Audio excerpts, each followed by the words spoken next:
بھی اور اپنی جانیں بھی اللہ کی راہ میں، صرف یہ لوگ سچے ہیں۔ آج واضح ہو گیا ایمان اور جہاد کا تعلق۔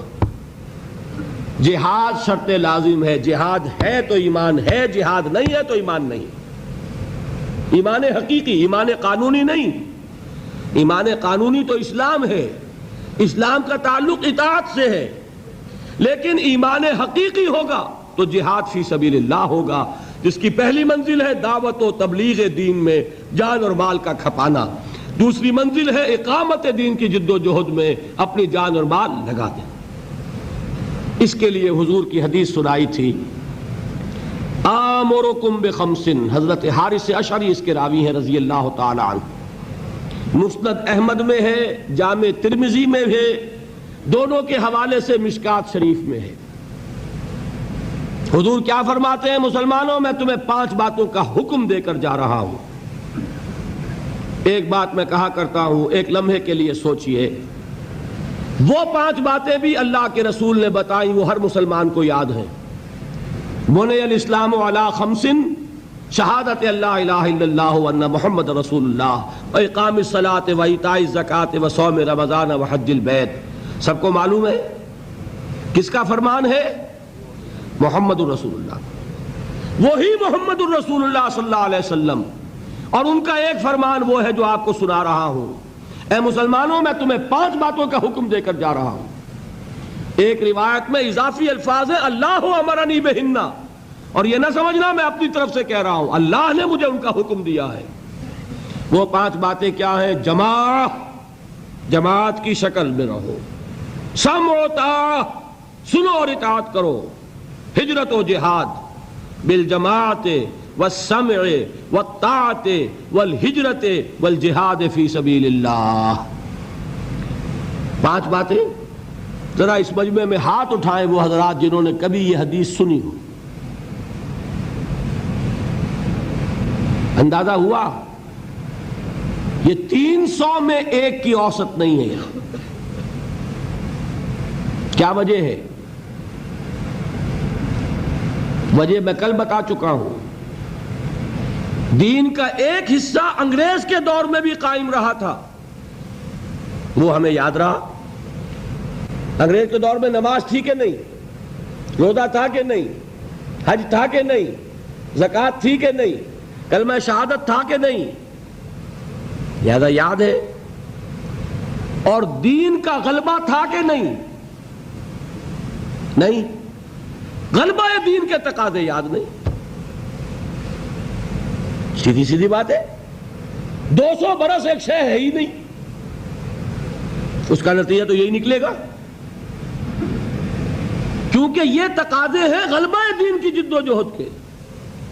وہ تقاضے ہیں بنی الاسلام علی 5، پہلی چھت کے 5 ستون۔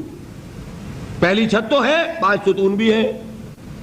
تیسری چھت آپ کے ذہن سے نکل گئی، اقامت دین کی فرضیت کو آپ جانتے ہی نہیں، لہذا جو اس کے لوازم ہیں وہ کیسے یاد ہوں گے؟ میں نے لکھا بھی ہے، کئی تقریروں میں، کیسٹوں میں شاید سنا بھی ہو، یہ واقعہ میرے ساتھ پیش آیا۔ یہ حدیث بہت عرصے کے بعد مسلمانوں کو یاد دلائی تھی مولانا ابوالکلام آزاد مرحوم نے۔ پھر اس حدیث کو کوٹ کیا مولانا ابوالعلا مودودی نے۔ میں نے یہ پڑھی ان کی ایک کتاب میں، یہ مجھے پتا نہیں تھا کہ یہ حدیث کی کون سی کتاب میں، یہ میں آج سے 25 سال پہلے کی بات بتا رہا ہوں۔ مجھے چاہیے تھی سند کہ یہ حدیث اگر ہے تو کس راوی کی روایت ہے، کون سی کتاب میں ہے۔ میں نے ایک دارالعلوم کے شیخ الحدیث صاحب سے جا کر سوال کیا، اور میں کس سے کر سکتا تھا، کہ مجھے اس حدیث کا حوالہ چاہیے۔ وہ اب بھی زندہ ہیں، موجود ہیں، بزرگ ہیں، میں ان کا احترام کرتا ہوں۔ ان کا جواب یہ تھا کہ الفاظ بہت نامانوس ہیں، یعنی کچھ ذہن میں ہے نہیں، نامانوس سے الفاظ ہیں۔ اس کے بعد جب مجھے پتا چلا یہ مشکات کی روایت ہے، مسند احمد ابن حنبل اور جامع ترمذی کے حوالے سے مشکات میں، مشکات تو پہلی کتاب ہے جو پڑھائی جاتی ہے حدیث کی،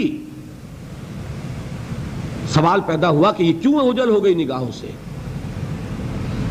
جان لیجئے یہ انسان کا ایک خاص فنومینن ہے، جس چیز پر توجہ ہوتی ہے وہی نظر آتی ہے، توجہ نہیں ہے تو آپ گزر جائیں گے اور آپ کو نظر نہیں آئے گی شے۔ آپ کسی اور خیال میں ہیں، آپ کے سامنے سے کوئی گزر جائے گا، آپ کو نظر بھی نہیں آئے گا کوئی گزر گیا۔